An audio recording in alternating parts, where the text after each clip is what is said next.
You're live with BBC News. I'm Anna Foster here in Beirut, where we're bringing you continuing coverage from both Lebanon and from Israel on the latest escalation between the two countries, which is causing serious concern not just here in the Middle East, but around the world as well. We'll speak to our security correspondent Frank Gardner very soon about whether or not these attacks by Israel deeper into Lebanon are having any impact on Hezbollah's ability to strike targets in Israel. So we'll speak to him very soon on the programme. But I just want to give you an idea of the difficulties that are being experienced by people, and particularly in hospitals here in Lebanon at the moment, which already had been struggling before this escalation began. Dr. Hassan Wazni joins us live from southern Lebanon, who works as a doctor at one of the governmental hospitals in Nabatea. Doctor, thank you so much for joining us. Just tell us, if you would, what you have been seeing and the kind of people and injuries you've been treating over the last 3 days. Yes, thank you for asking. It's from Nabatea, it's a governmental university hospital. At Nabatea, we are a central hospital and the governmental hospital in south, especially in Nabatea. The health system now in the South Lebanon is dire, with over than hundreds and hundreds of fatalities and martyrs and injuries, and many people started Monday till now. It just 10 minutes before you calling. It had a track here. It's at 30 meters from the next close to the hospital, to the parking of the hospital.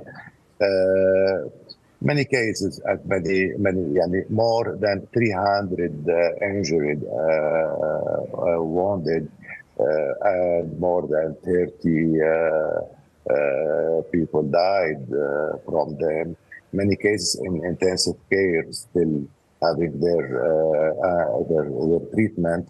6 patients and 6 injured in the burn unit. We have a burn unit here.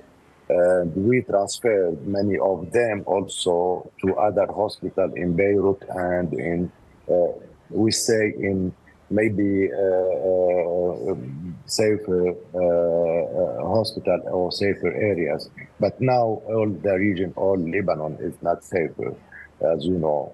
The escalation is getting more and more dangerous. Now we have injured and wounded from all and martyrs all from all ages, children, women, and also young and elderly patients. The situation and the humanitarian cases are getting more critical and sensitive. And you can say a child without other family, they died on, or you can say a woman with his kid burned all over his body. Now we have many cases like this, but we can't talk everything about them because they are very sensitive. They are in very sensitive condition. We transferred many of them to Doctor, Doctor, may I ask you? I'm sorry to interrupt, Doctor. May I ask you about because Firas Abiad, the Lebanese health minister, has talked about really the difficulties that hospitals are having being able to cope with the number of patients. For how long do you think the health system here in Lebanon can cope if these larger attacks continue? In general, the health system in Lebanon is good, and hospitals are prepared, and they have the staff, and they have the doctors, and good doctors also, and they have the equipment. But when when we are faced a big number like this, like as it happened on Monday, 40 or 50 patients or 50 injured and with martyrs on the same time, I will give you an example about our hospital. We have 20, 20 beds in the emergency room, but when they arrive more than 20, we have a problem with this. It's a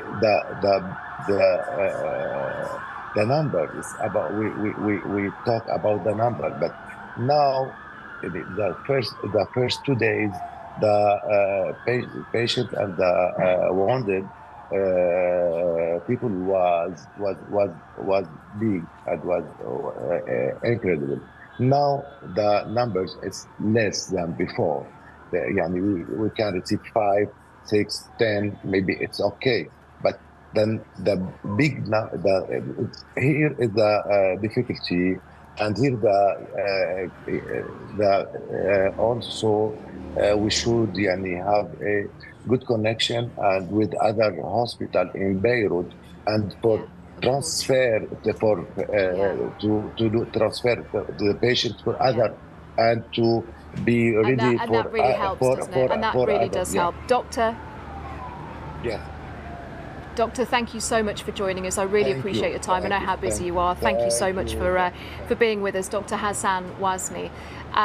I just wanted to take a moment as well to reflect on another issue which is increasingly becoming a concern for governments, is how they will actually manage to get expats out of Lebanon if this conflict continues, and particularly as we've been seeing over the last few days, if commercial airlines stop flying to the airport here. The UK and the US government have both called on their citizens to leave while there is still a limited number of flights running. Hamish de Bretton-Gordon joins us, who has been involved in this kind of evacuation before. And Hamish, we've seen Sir Keir Starmer, the Prime Minister, once again reiterate that call to leave. We know that there are British expats who are in Lebanon who are not leaving just yet. So how will they be taken out if commercial routes fail?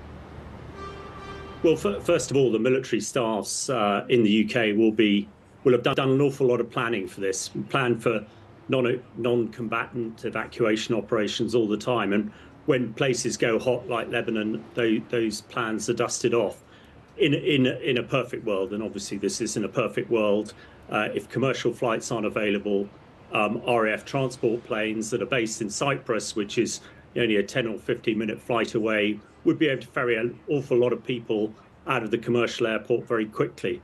If that is not an option, you're then looking at potentially using helicopters, big heavy lift Chinook helicopters, to lift people to Cyprus as well. And then thirdly is the opportunity to actually almost get people off the beaches into Navy ships that are in the area.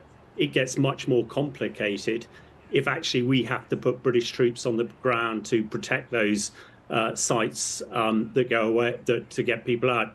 But we will be working very closely with the Americans, and I expect the European countries as well, because they'll be getting their citizens out too.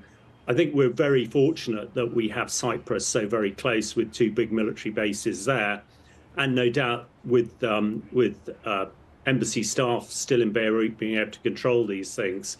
So it can be relatively straightforward, but if things go really badly, it can get even more difficult. So I'm sure the Prime Minister is absolutely right by encouraging people to go now, when it's more straightforward than actually having to fight your way out. But we've got a lot of experience. Remember last year, Britain managed to evacuate a lot of citizens from Sudan in Africa, and of course a couple of years ago with Afghanistan. So the only sort of saving grace at the moment is Cyprus is very close to Beirut, and we have the troops in position ready to go if required.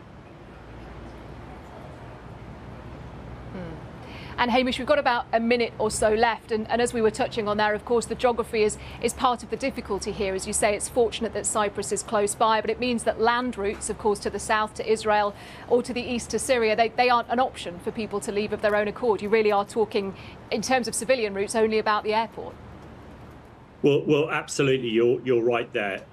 The surrounding borders are not easy at all. The terrain is very difficult.